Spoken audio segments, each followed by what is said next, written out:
Facts இலக்கம் 98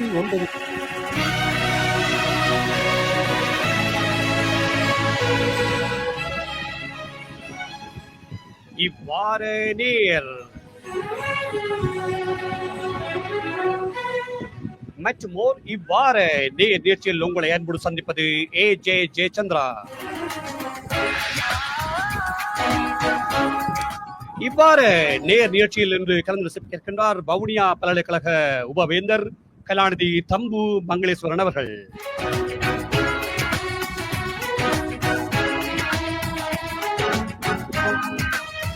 ஆப்னர்களே, தம்பு மங்களேஸ்வரன் அவர்கள் இப்பொழுது வான் அலைகள் இணைந்து கொள்ள இருக்கிறார். வணக்கம் மங்களேஸ்வரன் அவர்களே. வணக்கம் ஜெயச்சந்திரா அவர்களே, எப்படி இருக்கிறீர்கள்? நல்ல சுகமா இருக்கின்றேன். ஆம் நேர்களே, உங்களுக்கு ஒரு அறிமுகம். கலாநிதி மங்களேஸ்வரன் அவர்கள் தெல்லிப்பளையில் பிறந்து தெல்லிப்பளை யூனியன் கல்லூரியில் ஆரம்பம் முதல் காப்போத 10ஆம் வகுப்பு வரை படித்து பின்பு மாஜனா கல்லூரியில் படித்து பின்னர் யாழ்ப்பாண பல்கலைக்கழகத்தில் பட்டதாரியாக அதாவது கிளாஸ் சொல்வார்கள் அந்த பட்டத்தோடு உயர் பட்டத்தோடு பட்டத்தை முடித்துக்கொண்டு பின்னர் வவுனியா கல்லூரியில் ஒரு விரிவுரையாளராக இணைந்து கொண்டு படிப்படியாக இந்த நிலைக்கு வந்திருக்கிறார் என்றால் அவருடைய முயற்சி தான் காரணம். ஆகவே மங்களேஸ்வரன், சொல்லுங்களேன், இப்ப எவ்வளவு காலமாக நீங்கள் இந்த வவுனியா பல்கலைக்கழகத்தில் பணியாற்றி கொண்டிருக்கிறீர்கள்?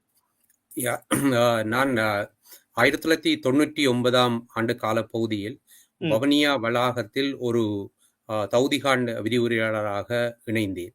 அதன் பின்பு எனக்கு நான் எனது முது நிர்வாகமானி கற்கினரியை பேராதனை பல்கலைக்கழகத்தில் நிறைவு செய்த பின்பு 2003ஆம் ஆண்டு காலப்பகுதியில் எனக்கு பொதுநலவாய நாடுகளின் புலமை பரிசில் திட்டத்தின் கீழ் நான் இந்தியாவில் உள்ள சென்னை பல்கலைக்கழகத்துக்கு சென்று அங்கு நான் கலாநிதி பட்டத்தை மனிதவள முகாமைத்துவத்தில் கலாநிதி பட்டத்தை 2007ஆம் ஆண்டு கற்று முடித்தேன். அதன் பின்பு நான் இலங்கைக்கு திரும்பி எனது வளாகத்தில் தொடர்ந்து கடமையாற்றுகின்ற வேளையில் நான் ஒரு தலைவராக ஒரு துறை தலைவராக 2007ஆம் ஆண்டு பதவியேற்று 2010ஆம் ஆண்டு காலப்பகுதியில் 3 வருடம் நான் அந்த துறையின் தலைவராக கடமையாற்றினேன். அதன் பின்பு 2010ஆம் ஆண்டில் நான் வியாபார கற்கைகள் பீடத்தின் ஒரு பீடாதிபதியாக பதவியேற்று 3 வருடங்களாக வவுனியா வளாகத்தின் வியாபார கற்கைகள் பீடத்தின் பீடாதிபதியாக கடமையாற்றி அதன் பின்பு 2015ஆம் ஆண்டு காலப்பகுதியில் நான் முதல்வராக பொறுப்பேற்று இந்த வவுனியா வளாகமானது பல்கலைக்கழகமாக தரம் உயர்த்துகின்ற காலப்பகுதி மட்டும் முதல்வராக, அதாவது வவுனியா வளாகத்தின் இறுதி முதல்வராகவும் தற்போது முதலாவது துணைவேந்தராகவும் இந்த வவுனியா பல்கலைக்கழகத்தில் கடமையாற்றேன். மொத்தமாக நான் 99ஆம் ஆண்டு இணைந்து இதுவரைக்கு 21 வருடங்களை இந்த நிறுவனத்தில் பூர்த்தி செய்திருக்கிறார்கள். அருமை வாழ்த்துக்கள். ஒரு நிறுவனத்தில் தொடர்ச்சியாக சொல்வார்களே, அந்த வியர்வை சிந்தி உழைத்திருக்கிறீர்கள், பார்க்க தெரிகின்றது. மங்களேஷ், மன்னிக்கவும் நேர்களே, அவரை நான் மங்களேஷ் கூப்பிட்டு விட்டேன். அவர் என்னுடைய பள்ளி தோழனாக இருக்கின்றபடியாலும் ஆரம்பம் முதலே அவருடைய சிறு வயதில் மூலமே தெரிந்தபடியால் அதை பேசிவிட்டேன். மன்னித்துக் கொள்ளுங்கள் கலாநிதி மங்களேஸ்வரன் அவர்களே.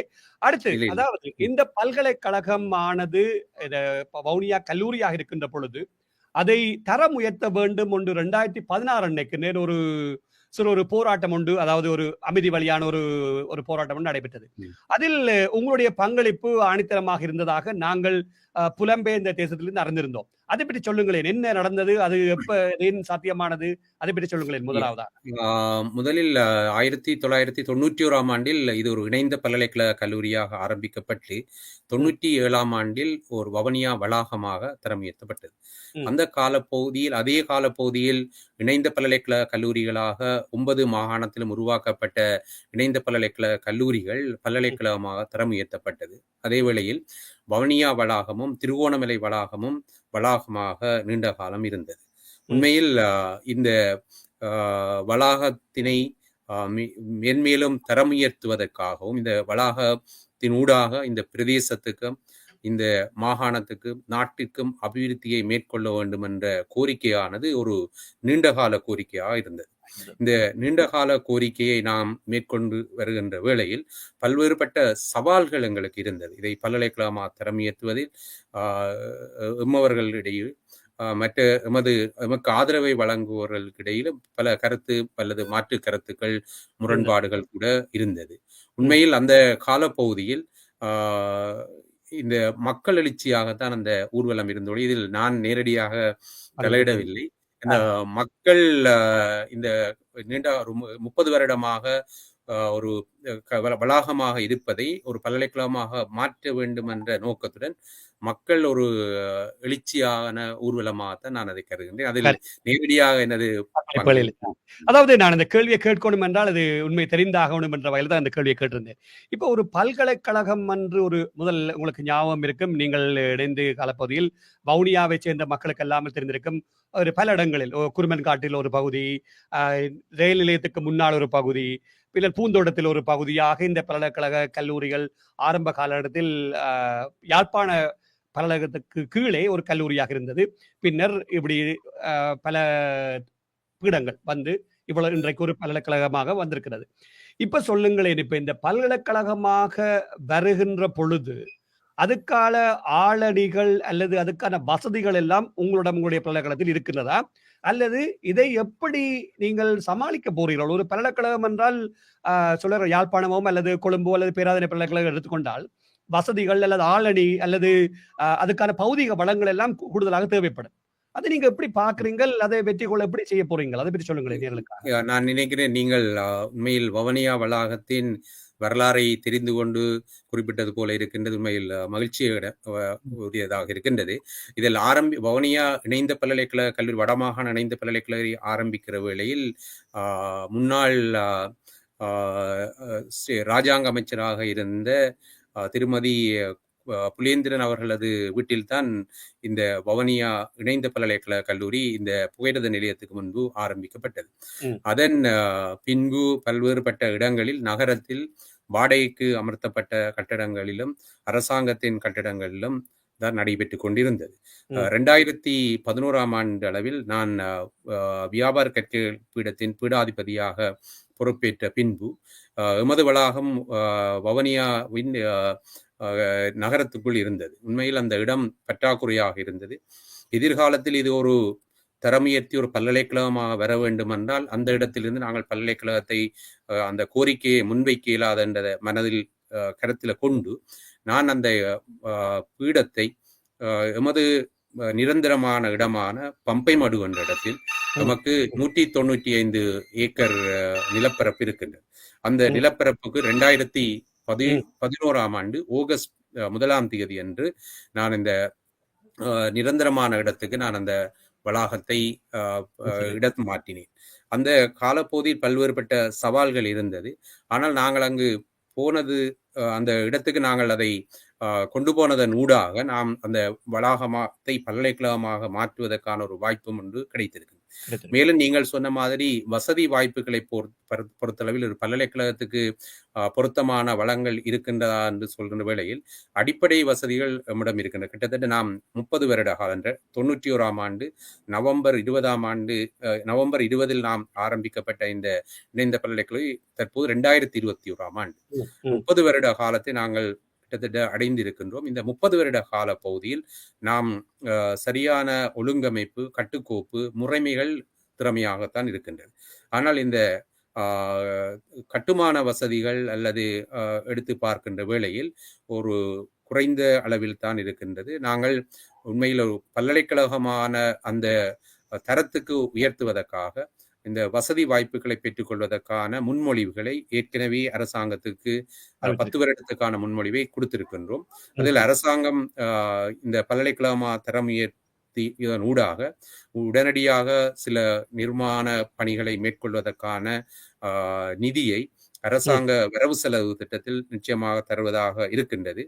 அதனுடன் இந்த கோவிட் காரணமாக அரசாங்கத்தின் நிதி நிலைமைகள் பற்றாக்குறையாக இருக்கின்ற காரணத்தால் நாம் ஒரு சில வசதிகளை அரசாங்கத்துடன் பெற்று மென்மேலும் வசதிகளை வெளிநாட்டு அரசாங்கங்களுடன் தொடர்பு கொண்டு வெளிநாட்டு அரசாங்கங்களின் நிதியுதவியுடன் நாம் இந்த ஒரு பல்கலைக்கழகத்துக்கான தேவையான வசதி வாய்ப்புகளை நாங்கள் பெற்றுக்கொள்வதற்கான நடவடிக்கைகளில் ஈடுபட்டுக் கொண்டோம்.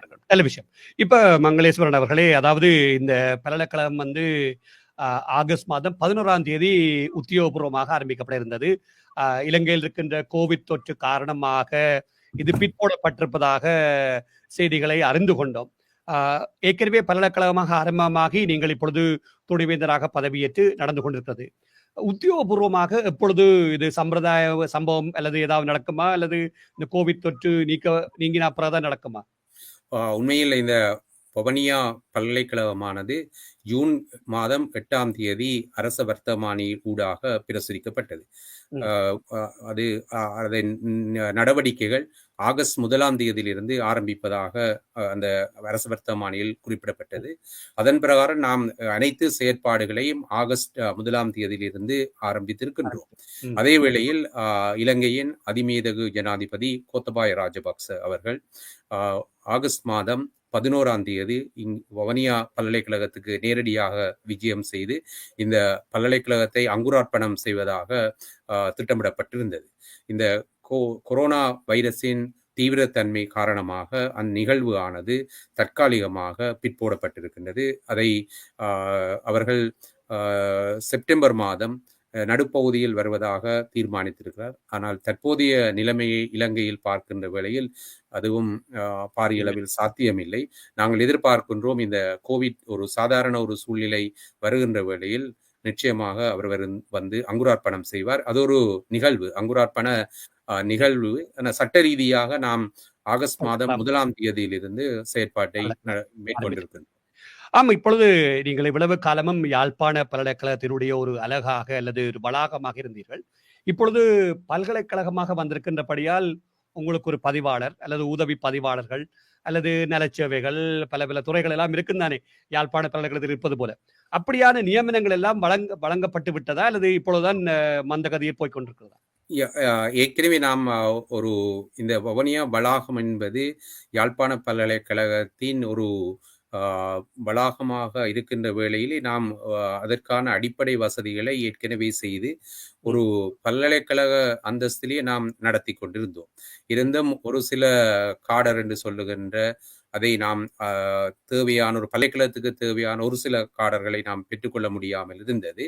அது அரசாங்கம் வர்த்தகமானியில் பிரசுரிக்கப்பட்டதன் பின்பு உடனடியாக முதல்வர் என்ற காடரை இல்லாமல் செய்து துணைவேந்தராகவும் இந்த பதிவாளர் என்ற ஒரு புதிய காடரையும் நிதியாளர் என்ற காடரையும் உடனடியாக தந்திருக்கிறார்கள். அது நாம் இந்த ஏற்கனவே நம்மிடம் கிட்டத்தட்ட 300 காடர் இருக்கிற காடர் என்று சொல்றது எங்களுக்கான மனித வளத்துக்கான திட்டமிடலின் பிரகாரம் இருக்கின்றது. அதில் நாம் கிட்டத்தட்ட ஒரு 200 பேரை ஏற்கனவே நிரந்தரமாகவும் 100 பேரை தற்காலிகமாகவும் நியமித்திருக்கின்றோம். நாம் இந்த பல்கலைக்கழகமாக திறமையேற்றுவதற்கு மேலும் 250 காடர் அல்லது நியமனங்களை அரசாங்கத்திடம் கேட்டிருக்கின்றோம். அவர்கள் அதை பரிசீலித்துக் கொண்டிருக்கிறார்கள். தற்போதைய கோவிட் சூழல் காரணமாக அவர்களால் அது தொடர்பான தீர்மானங்களை உடனடியாக எடுக்க முடியாமல் இருக்கின்றது. சரி, நல்ல விஷயம். என்னோட பல கேள்விகள் இருக்கிறது கூட கேட்பதற்கு நேரம் காண தெரியவில்லை என்றாலும் தற்பொழுது உங்களுடைய பல்கலைக்கழகத்தில் எத்தனை மாணவர்கள், பீட ரீதியாக என்று தேவையில்லை, மொத்தமாக எத்தனை மாணவர்கள் படிக்கிறார்கள்? தற்போது நம்மிடம் 2000 மாணவர்கள் கல்வி கற்றுக்கொண்டு இருக்கிறார்கள். சரி, இதிலே வடக்கு கிழக்கு பகுதியை சேர்ந்த எத்தனை மாணவர்கள்? உங்களுக்கு புள்ளிவரம் இருக்கிறது தெரியவில்லை, எதேச்சியாக கேட்கின்றேன். வடக்கு கிழக்கை சேர்ந்த மாணவர்கள் என்று எத்தனை பேர் இருக்கின்றார்கள்? நம்மிடம் கல்வி கற்றுக்கொண்டிருக்கின்ற மாணவர்கள் பொறுத்தளவில் பல்கலைக்கழக மானியங்கள் ஆணைக்குழுவினால் நேரடியாக அனுமதிக்கப்படுகின்ற மாணவர்கள், இதில் கிட்டத்தட்ட எமது சகோதர மொழி பேசுகின்ற சிங்கள மாணவர்கள் தான் 80% மாணவர்கள் இருக்கிறார். தமிழ் நீங்க நினைக்கிறீங்க என்ன காரணம் 20% என்ன காரணம்? அதற்கான காரணம் உண்மையில் பல்கலைக்கழக